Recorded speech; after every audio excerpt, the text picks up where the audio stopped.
All right, Shalom. I want to start off by giving all praises to Yahweh, Bahasham, Yahweh Shai, Bahasham, Raha Kodash. Double honors to the apostles and elders at Great Millstone. Peace and blessings to the Akim for teaching about the mind while Mott. That's a sincerity and truth. It's the brother Yatazak from Great Millstone, Dallas. And I just wanted to get into a quick lesson going into the Lord preserving his men for his will to be fulfilled. And through the spirit and power of Yahweh Bashem Yahweh Shai, I was watching Elder Yashawama's video going into Paul. Paul was giving his testimony, and in Acts chapter 26, verse 22, in the NLT, it says, "But the Most High has protected me right up to this present time, so I can testify to everyone, from the least to the greatest. I teach nothing except the prophets and Moses. I teach nothing except what the prophets and Moses said would happen, that the Messiah would suffer and be the first to rise from the dead, and in this way announces the Most High's light to the Jews and Gentiles alike." And it sparked me to go into the scriptures, and I pulled up a couple of accounts of men being preserved for the will of the Heavenly Father.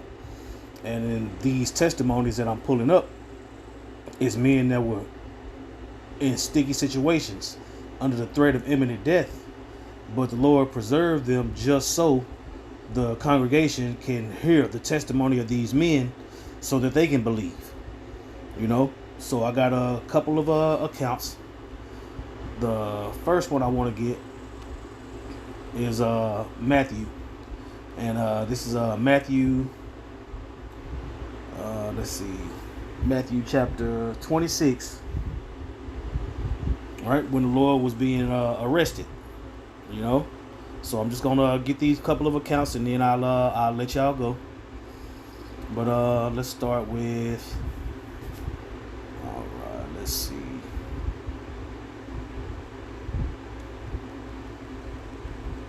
Let's start with Yahweh Shai's betrayal and arrest.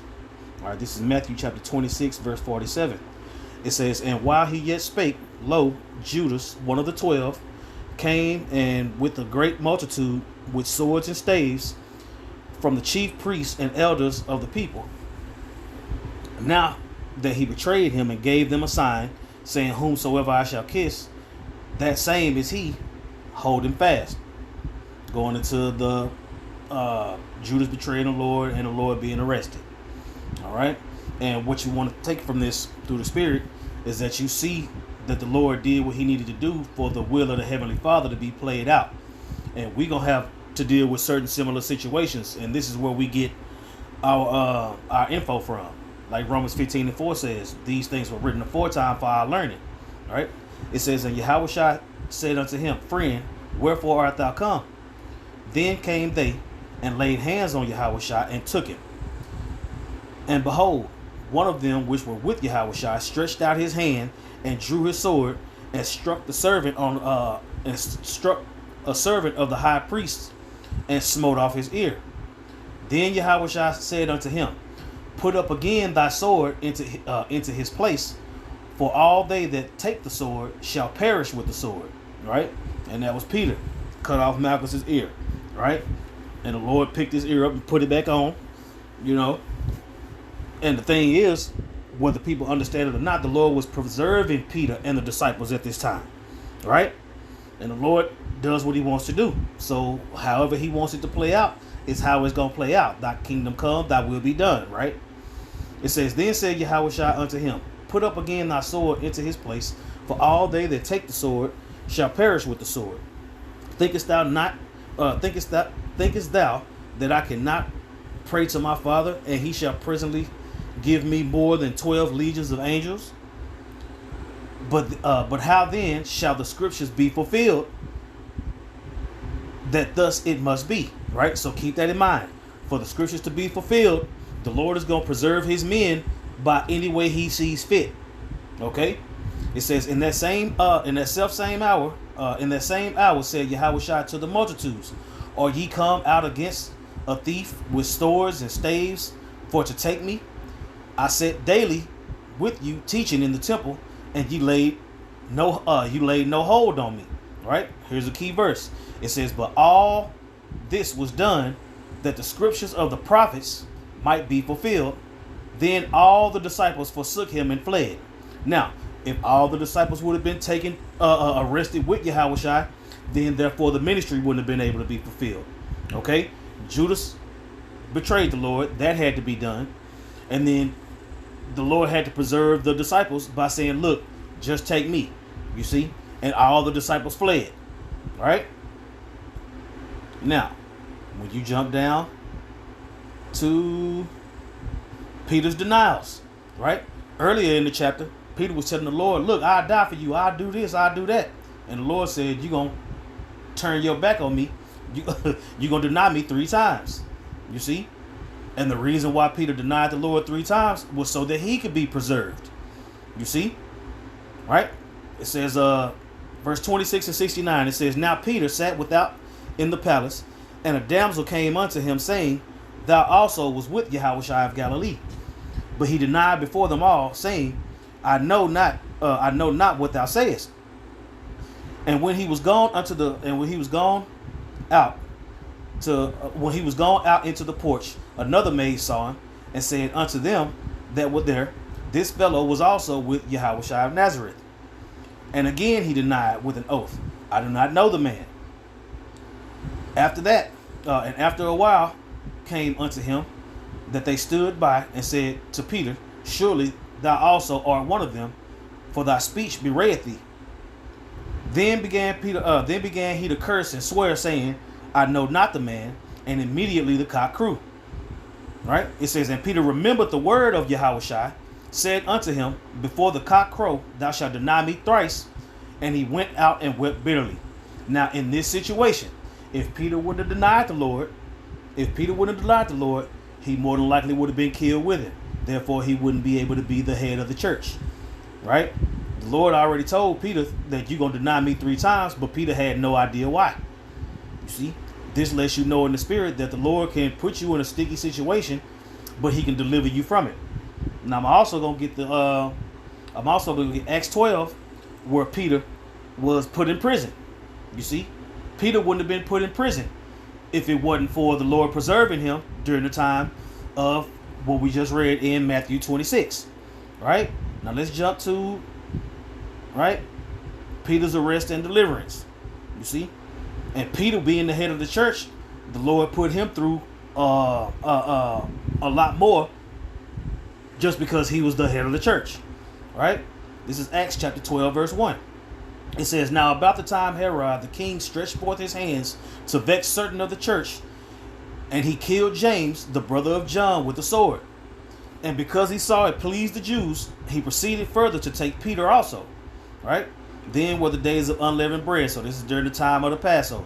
It says, and when he had apprehended him, he put him in prison and delivered him to 4 quaternions of soldiers to keep him, intending after Easter to bring him forth to the people. Right? It says, Peter therefore was kept in prison, but prayer was made without ceasing of the church of the Most High, of the church unto the Most High for him. Now keep in mind, we're gonna have to deal with situations like this, right? Pursuant to Revelations 2 and 9, Revelations 2, Revelations 3, about being put in prison.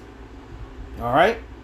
It says, Peter therefore was kept in prison, but prayer was made without ceasing of the church unto the Most High for him. So prayer is key, right?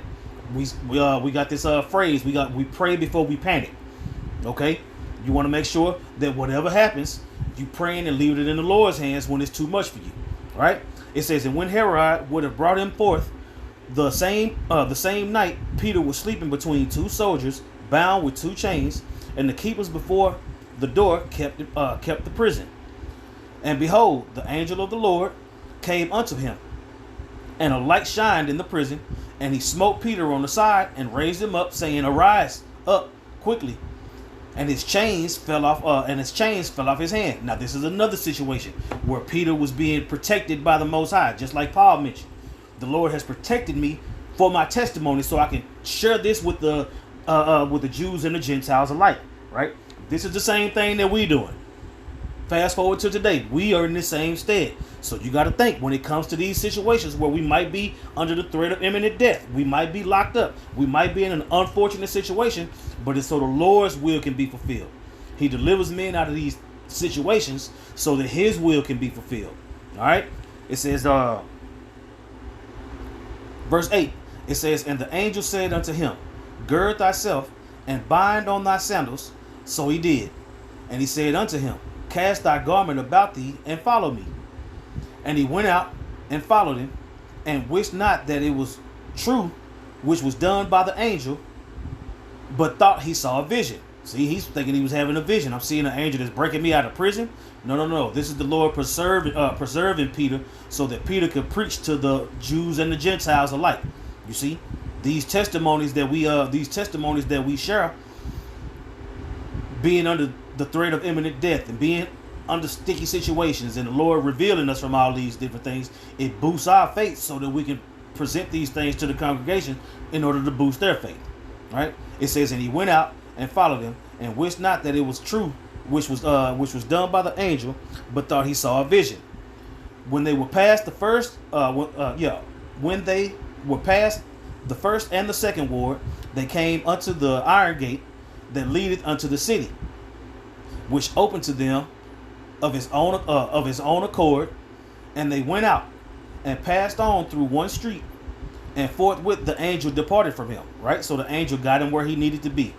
And when Peter was come to himself, he said, now I know of surety that the Lord has sent his angel, and hath delivered me out of the hand of Herod, and from all the expectation of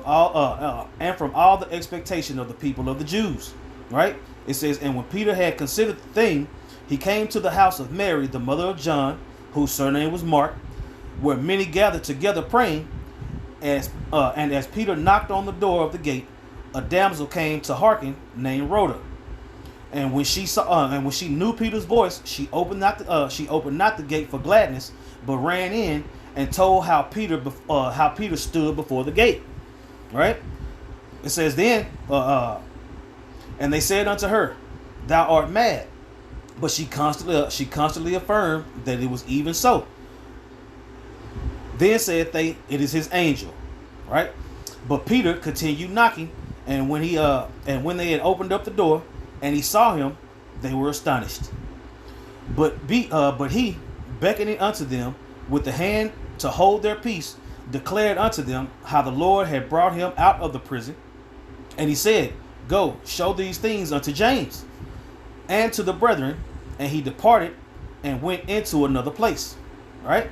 Now, as soon as it was day, there was no small stir among the soldiers what had become of Peter. Now, Peter was delivered from the prison by the angel, and he went to the congregation.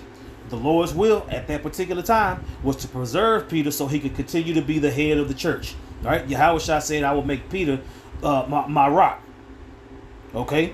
So even though Peter was preserved when the Lord was arrested, he was preserved when he denied the Lord 3 times, but this was all so that he could be the head of the church.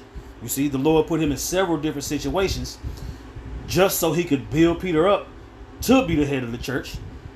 You see? And the same types of things happen with us. All right? So that's what came to my mind when this precept was read. This is in the NLT, Acts 26 and 22. It said, but God has protected me right up to this present time, so I could testify to everyone, from the least to the greatest. I teach nothing except what the prophets and Moses said would happen. You see? So at the end of the day, no matter what type of situation you in, if you trust in the Lord, you will be preserved for his will to be fulfilled. You see? Now, I'm going to get this word for, let me see. What's the word I'm looking for? Martyr. Yeah, let me get a martyr real quick.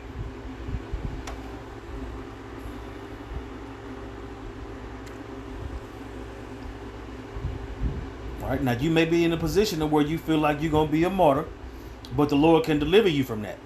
You know, and even if you are a martyr and you die for the cause, then that's the Lord's will too. So when your spirit leaves your body, it goes back to the Heavenly Father. Okay? Now, okay, come on, laptop. Stop acting like that, man. All right, waiting for this thing to come up.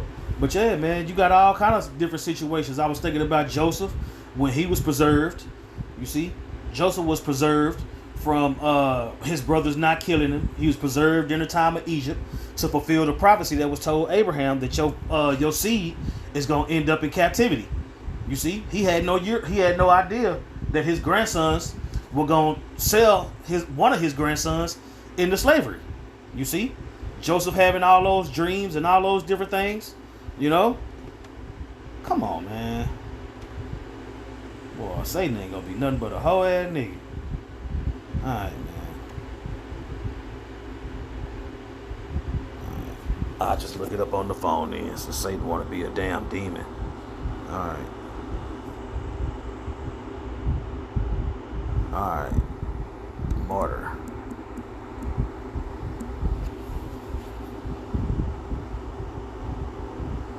Alright. Acts 22, right? And when the blood of thy martyr Stephen was shed, I also was standing by, and consenting unto his death, and kept the raiment of them that slew him. Going into Paul being on the scene when Stephen was killed, right? But the key word in this precept is martyr, right? And when you look up that word martyr, right? Strong's G 3144, right? It says, though who after his example have provided the strength and genuineness of their faith in Hamashiach by undergoing a violent death. Now, all these men that I'm mentioning, they, Peter died a violent death, Paul died a violent death, but until it was time for them to actually go, until it was time for the Lord to actually call them home, they were put in situations to where they thought they were going to die, but the Lord preserved them so that they could provide their testimony to everyone from the least to the greatest. Okay? And that's how it works. Now, who knows? This may be a series that brothers can jump into. If they see this video and they think of situations, hey, do a lesson on it. You know, put it out there. You know, this is a lesson that could be continued based off just the examples that came to my mind today. But what I wanted to focus on today was Paul and Peter, the head of the church, you see, and a man that the Lord Yahweh Shai dealt with on a high level, man. They were both put in situations to where they had to show their faith and be preserved. Okay? To be preserved, to share their testimony. We're in that same stead today, you see. So at the end of the day, man, when you read chapters like Hebrews 11, going into the faith, and the roster with all those men and women that were put in situations being under the threat of imminent death, and some of them were delivered, and then some of them actually passed on. But the thing is, you have to be built up, okay? And we all being built up to follow these words, to follow this understanding, so when it comes time for us to deal with the hour of temptation, we'll know what to do. You see? So with that, I want to give all praises to Yahweh, Bahasham, Yahweh Shai, Bahasham, Rahahak Wadash. Double honors to the apostles and elders at Great Millstone. Peace and blessings to the Akim teaching about the Mayan Wa'amat. That's the sincerity and truth. Shalom.